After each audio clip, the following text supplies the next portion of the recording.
Next is cuboid. എന്നിട്ട് നമുക്ക് നേരെ പ്രോബ്ലത്തിലോട്ട് പോവാം. അപ്പോൾ ആദ്യം തന്നെ ഫോർമുലാസ് നല്ലപോലെ പഠിക്കണം. കുഴപ്പമില്ല, മിക്ക ഫോർമുലയും എൽമിയൊക്കെ അറിയാം. അടുത്തത് ക്യൂബോയിഡ് ആണ്. ക്യൂബോയിഡ് എന്ന് പറഞ്ഞു കഴിഞ്ഞാൽ ഇങ്ങനെ ഒരു ബോക്സ്, മനസ്സിലായില്ലേ എൽമിയ? അതന്നെ. ഇത് ക്യൂബോയിഡ് എന്ന് പറയുമ്പോൾ പലരും വിചാരിക്കും ക്യൂബാണെന്ന്. അങ്ങനെയല്ല, ഒരു ബോക്സ്, മനസ്സിലായില്ലേ? ഒരു ബോക്സ് ആയിട്ട് കരുതിയാൽ മതി. ഇങ്ങനത്തെ ഒരു ബോക്സ്, ഇതാണ് ക്യൂബോയിഡ് എന്ന് പറയുന്നത്. മനസ്സിലായെന്ന് വിചാരിക്കുന്നു. ഇങ്ങനത്തെ ഒരു ബോക്സ്. എൻ്റെ പിക്ചർ അത്ര പെർഫെക്റ്റ് ആയില്ല, എങ്കിലും ക്ലിയർ ആയിട്ടുണ്ടാവും. അപ്പോൾ ക്യൂബോയിഡ് എന്ന് പറയുമ്പോൾ ഇവിടെ കാര്യങ്ങൾ അറിഞ്ഞിരിക്കണം. ലെങ്ത്തിന് നമ്മൾ എൽ എന്ന് പറയും, ബ്രെഡ്ത്തിന് നമ്മൾ ബി എന്നും പറയും, ഹൈറ്റിനെ എച്ച് എന്നും പറയും, അല്ലേ എൽമിയ?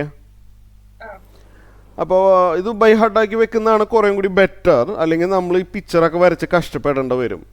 Total surface area will be എങ്ങനെ വന്നതെന്ന് പറയേണ്ട ആവശ്യമൊന്നുമില്ല. 3 ആൾക്കാരുണ്ട് ഇവിടെ, എൽ ബി എച്ച് 3 ആൾക്കാരുണ്ട്. ടോട്ടൽ സർഫസ് ഏരിയ എന്ന് പറയുമ്പോൾ 2 ടൈംസ് ഇടുക ആദ്യം തന്നെ.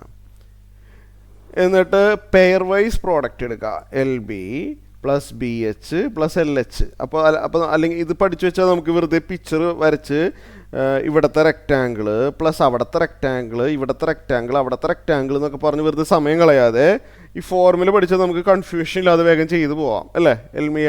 ശരിയല്ലേ പറഞ്ഞത്? അപ്പോൾ ഇത് ബൈ ഹാർട്ടാക്കാൻ വലിയ പ്രയാസവും ഇല്ല. എൽ ബി എച്ച് എന്ന് പറഞ്ഞ 3 ആൾക്കാരുണ്ട്. 2 ടൈംസ് ഇടുക, പെയർ വൈസ് പ്രോഡക്റ്റ് ആഡ് ചെയ്യുക, L B B H L H. അപ്പോൾ ഇതാണ് ക്യൂബോയിഡിൻ്റെ ടോട്ടൽ സർഫസ് ഏരിയ. മനസ്സിലായല്ലോ എൽമിയക്ക്? ഇതും കൂടി ഒന്ന് എഴുതിയെടുക്കാം.